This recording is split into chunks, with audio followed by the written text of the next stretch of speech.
Terima kasih rakan kita Nur Hayatul dan Nadira. Assalamualaikum warahmatullahi wabarakatuh. Terima kasih Auda bagi mengikuti lintas langsung dari daerah Blight pada pagi ini.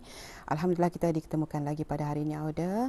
Dan keadaan cuaca di Pekan Kuala Blight pada pagi ini nampak cerah saja. Namun demikian kita mengharapkan dan turut mendoakan apa jua urusan dan juga apa jua aktiviti yang bakal diadakan pada hari ini berjalan dengan lancarnya. Berada tanpa membuang masa di studio pada pagi ini, saya ada tetamu yang mana akan membincangkan mengenai dengan satu tajuk yang istimewa bersempena dengan sambutan Maulidur Rasul 1447 Hijriah, yang mana bersama saya di studio pada pagi ini iaitu Ustaz Haji Muskrisman Safari bin Haji Mustafa, iaitu Ketua Cawangan Dakwah Daerah Blight. Assalamualaikum Ustaz. Waalaikumsalam warahmatullahi wabarakatuh. Pertama sekali ingin kita mengucapkan ribuan terima kasih Ustaz kerana hadir bagi sama-sama lagi menjelaskan dengan lebih lanjut mengenai dengan tajuk yang istimewa pada hari ini. Ya, insya-Allah. Baiklah Ustaz, tajuk yang akan kita bincangkan pada hari ini iaitu Rasulullah sallallahu alaihi wasallam adalah teladan keluarga sakinah, mawaddah dan juga warahmah. Ya. Boleh Ustaz ulaskan mengenai secara ringkas apakah dia makna sakinah, mawaddah, warahmah ini dalam konteks kekeluargaan? A'udzubillahi samil alim minasyaitonir rajim. Bismillahirrahmanirrahim. Assalamualaikum warahmatullahi wabarakatuh. Alhamdulillah wassalatu wassalamu ala Rasulillah wa ala alihi wa ashabihi wa man tabi'u wala amma ba'. Terima kasih Puan Nurhayati dan juga para penonton kita ni di luar sana. Baik. Tema pada tahun ini bersempena dengan sambutan Maulid Nabi sallallahu alaihi wasallam, iaitu memperingati hari keputraan baginda Rasulullah SAW, iaitu mengenai dengan Rasulullah adalah teladan keluarga, sakinah, mawaddah, warahmah. Jadi di sini kalau kita ni lihat tiga elemen, iaitu sakinah, sama juga mawaddah, warahmah ni memang ada dalam ayat suci Al-Quran. Ada mengatakan dalam surah Ar-Rum, A'udzubillahi minasyaitonirrajim, Bismillahirrahmanirrahim. Maknanya daripada sana dan tafsirnya, Allah Ta'ala telah menciptakan wa min ayatihi, iaitu daripada kekuasaannya, an khalaqalakum, daripada itu diciptakan bagi kamu azwaja, maknanya berpasang-pasangan. Kenapa berpasang-pasangan? Kerana litaskunu ilaiha wa ja'ala bainakum mawaddatan wa rahmah inna fi zalika laayatin liqaumin yatafakkarun. Jadi di sini Allah Ta'ala memberitahu, maknanya Allah Ta'ala menciptakan daripada kekuasaannya ada hidupnya berpasang-pasangan, maknanya lelaki dan perempuan. Bukannya lelaki dan lelaki, bukan bibi dan bibi, bukan. Tetapi apa tujuan Allah Ta'ala menciptakan adalah untuk kita ni tu hidup berpasang-pasangan dan litas kunu. Ini dah ceritanya.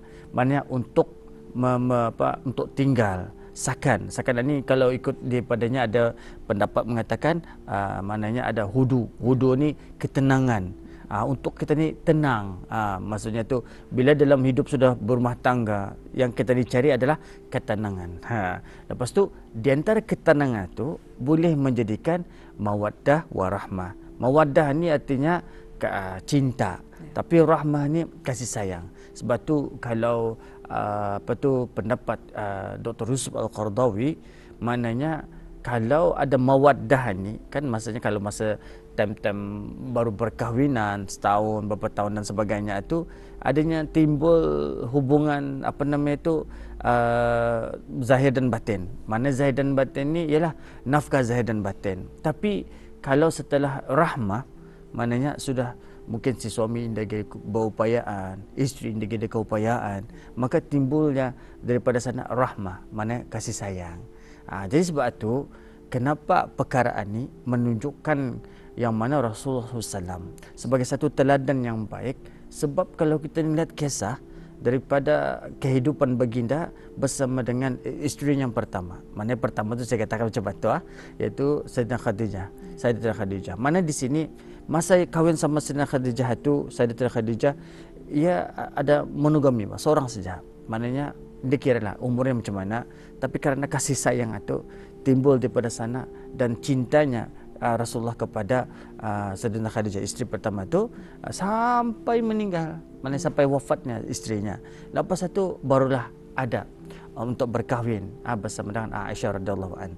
Jadi di sini kalau kita lihat cerita bersama dengan Sayyidatina Khadijah, ada melahirkan zuriat Jadi cerita daripada sana melahirkan zuriat, tetapi setelah sepanjang kehidupan itu berapa ramai saja yang hidup. Yang ikut sejarah memang anak-anak Rasulullah SAW yang laki-laki memang Allah sudah meninggal awal. Tapi setelah itu yang kita tahu memang ada beberapa orang yang anak-anak perempuan yang ada Rasulullah SAW. Tetapi di samping itu bila sudah berkahwin sama dengan Aisyah radhiyallahu an dan juga isteri-isteri yang lain, semuanya itu bukan ikut kehendak nafsu Rasulullah. Sebab itu namanya kenapa Rasulullah ini berkahwin dengan ada orang yang minta maaf lah, mana dalam jandanya, lepas itu orang yang baru kanak-kanaknya, lepas itu ada orang tua-tuanya. Tujuan ini adalah sebagai satu qudwah, ikutan.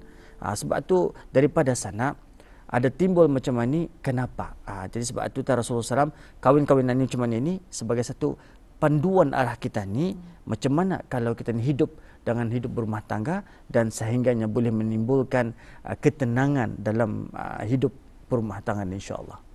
Itulah insya-Allah. Ingin juga kita mengetahui ni Ustaz mengenai dengan ciri-ciri sifat Rasulullah sallallahu alaihi wasallam bagi mewujudkan sebuah keluarga yang harmoni berlandaskan dengan tajuk ini.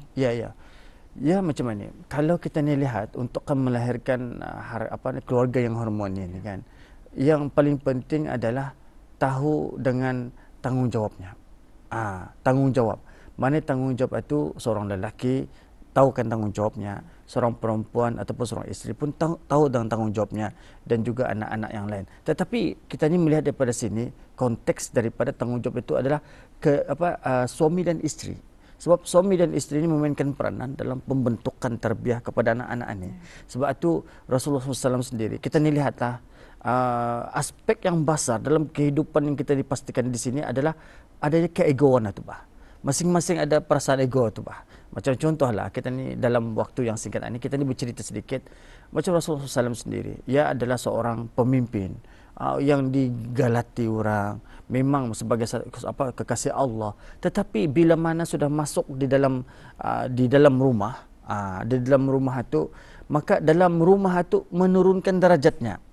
Maknanya kedudukannya itu diturunkan, walaupun sebagai seorang ketua tentera, walaupun sebagai macam mana, tapi bila sudah di rumah yang itu tinggal. Sebab itu isteri diutamakan, maknanya menanganilah. Sebab itu kadang-kadang isu yang timbul zaman-zaman sekarang ini, berkelahilah aku sudah ngalih ni melahirkan, jadi giliran kita takkan mau mendidik dan membesarkan Allah. Dia timbul macam itu. Jadi lepas itu timbul lagi isunya kadang-kadang ya, kalau saya baca kadang-kadang karena media sosial ada isteri-isteri yang merungut, katanya apanya ngalihnya, balik-balik kerja kan memasak lagi, kan ke dapur lagi, kan menyasah lagi. Jadi bercerita, ini adakah timbul lagi isunya, adakah ini tanggungjawab seorang isteri? Macam itu. Adakah ini tugas isteri? Macam ni. Sebenarnya realitinya bukanlah tugas yang tercatat dalam huraian tugas tu, tetapi yang ujungnya ialah mentaati suami. Jadi bila mana si suami akan menyuruh, maka taatilah selagi mana tidak menjurus kepada kemaksiatan. Sebab itu di antara macam ni keharmonian ini akan wujud. Tetapi yang amat penting elemen-elemen yang ditunjukkan. Saya melihat kepada beberapa aspek. Dalam waktu yang kita disingkatan ini kadang-kadang kan menjelaskan pun paksa kita ni ambil yang sikit-sikit. Contoh, Rasulullah SAW sendiri bila berhijrah, pertama sekali yang Rasulullah SAW adalah membina masjid. Itu persoalan saya tu kadang-kadang. Bila membaca, saya tanya, kenapa Rasulullah sendiri datang masa berhijrah, Masjid Kuba dibina. Lepas satu selang 3 hari, 4 hari, balik menuju masuk ke Madinah, masjid itu dibina. Lepas itu baru rumah. Sekali persoalan saya, kenapa? Rupa-rupanya di dalam masjid itu, kan kalau kita ni tahulah secara kita ni kelazimannya, bila masuk masjid orang kan berzikir, orang kan bersembahyang, bila berjumpa orang bersalam, kadang labih-labih lagi, kadang bertakul-takulan, macam mana kita ni menghormati orang. Rupa-rupanya elemen-elemen yang ada di dalam masjid ini yang patut kita terapkan di dalam rumah. Mana di dalam rumah mesti adanya berzikirnya, baca Qurannya, sembahyang berjemaahnya. Lepas satu kita bercakap dengan kata-kata yang baik. Ini pengajaran. Sebab tu kan kita ni melihat Rasulullah SAW sendiri memanggil istrinya pun yang apa kita ni kalimat yang baik bah. Contohlah, contoh. Rasulullah sendiri memanggil Aisyah, manggil Aish. Aish, ya, cuma tu.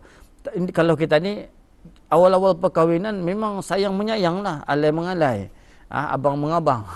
Contoh. Tapi selang 5 ke 10 tahun, bila sudah ada tak kalau yang belum maju dipanggil tuan, oh tuan, bertuan tu juga. Okey, itu biasa sudah ada, memang sudah mendengar. Lepas satu kalau sudah ya 10 tahun ke atas, naik haji sudah. Tu Haji, oh Haji. Jah, oh Jah. Hilang kalimat yang panggilan-panggilan itu. Jadi macam mana itu nampak apa ni kita nampak ringan tapi sebenarnya yang beri kesan. Lepas satu kali sudah hujungnya lagi tertimbul apa tu oh tuan, apakah kalimat-kalimat yang indri ada kalimat manis-manisan tu bah. Itu salah satunya. Keduanya Rasulullah sendiri mengajar jangan terjauh masa makan kah, minum kah.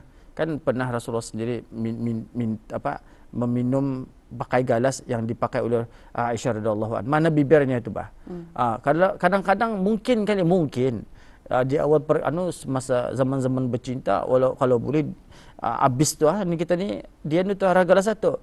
Tapi setelah tu berkahwinan lihat dulu mana galas ada aku mau galas baru timbul macam itu. Kenapa gali padahal bukan. Dari di sana Rasulullah mengajar walaupun itu tu kadang-kadang kita dibaca nampak remeh kan, tapi rupanya membagi kesan yang mendalam. Lepas satu itu yang paling utama sekali wujudkan tu maksudnya tu ada sembahyang jemaah. Pernah saya terbaca dalam satu kajian-kajian dan mengikut hadis baginda Rasulullah SAW. Kan kalau masuk rumah saja, kenapa kadang-kadang hidup itu berantakan Sebab kenapa pertama sekali orang masuk rumah hendak bagi salam. Assalamualaikum, walaupun ada orang di rumah, assalamualaikum warahmatullahi wabarakatuh. Itu pertama. Keduanya indah sembahyang indah sembahyang berjemaah. Pernah saya bertanya kepada mereka-mereka yang menghadapi ujian-ujian ini, rupa-rupanya saya tanya, kita sembahyang berjemaah di rumah, ada kita sembahyang, ada orang sembahyang di rumah berkala-kala. Jadi bila berkala-kala iblis akan hidup dalam ini Jadi bila sudah hidup di dalam sana, jadi menyebabkan mempengaruhi. Sebab tu penglihatan kita ni kadang-kadang melihat arah isteri macam lain jemu penglihatan isteri ni cuma tu Tapi yang persoalannya kenapa sebelum menjadi isteri lawa penglihatannya. Cuma tu. Contoh. Jadi bila berada di luar kita ni lihat isteri membuatkan minuman pun ngapa lain rasanya ni.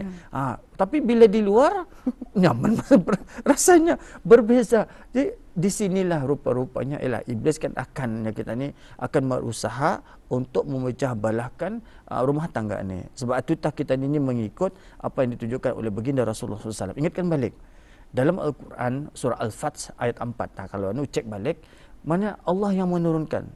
Huwallazi anzala sakinah. Allah lah yang menurunkan ketenangan. Dia tentu ada kaitan litaskunu ilaiha tu.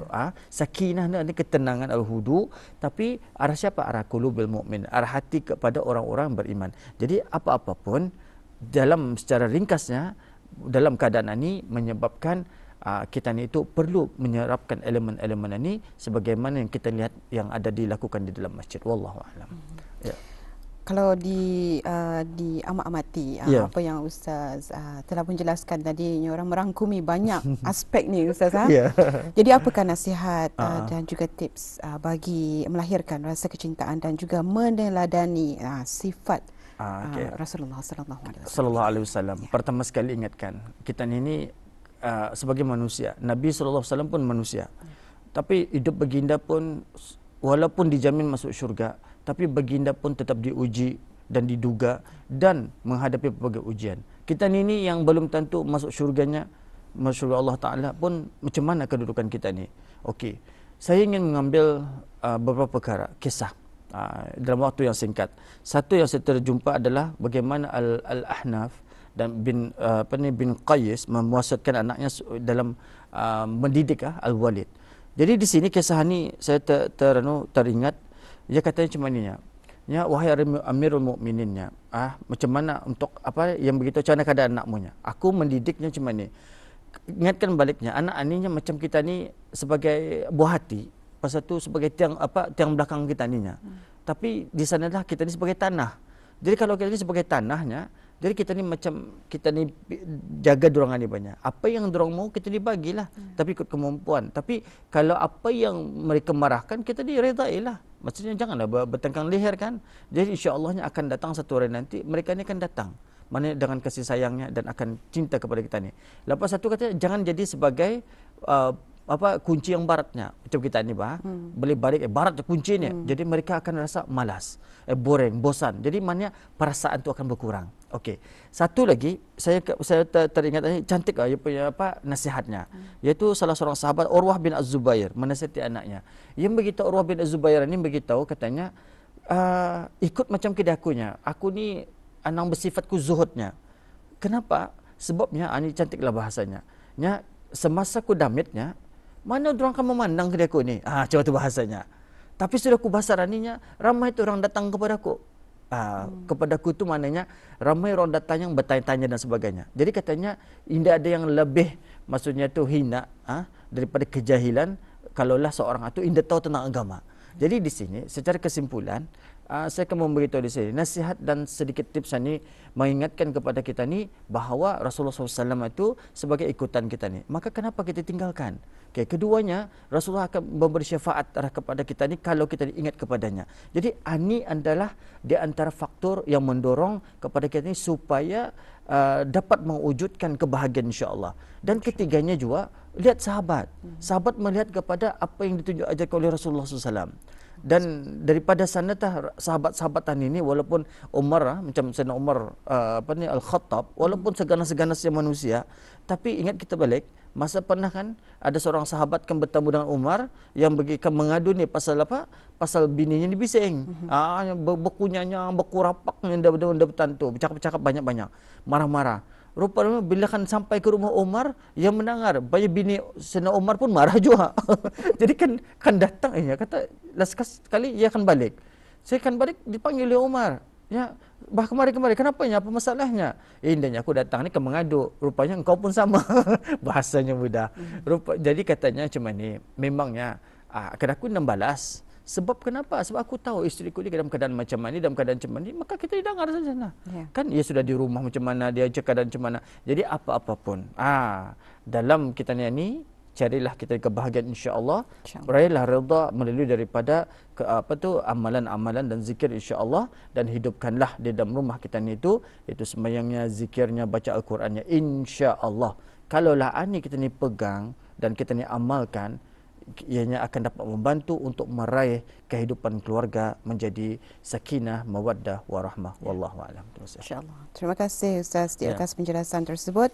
Tajuk mengenai dengan Rasulullah sallallahu alaihi wasallam adalah teladan keluarga sakinah, mawaddah, warahmah. Apapun yang kita lalui di dunia ini, marilah kita berbalik dan juga merujuk kembali ni Ustaz pada apa yang berlaku dalam kehidupan Rasulullah sallallahu alaihi wasallam. Insya-Allah. Baiklah, terima kasih sekali lagi Ustaz di atas kehadiran Ustaz. Sama-sama kembali. Berikan penjelasan dengan lebih lanjut mengenai dengan tajuk ini. Terima kasih Ustaz. Sama-sama.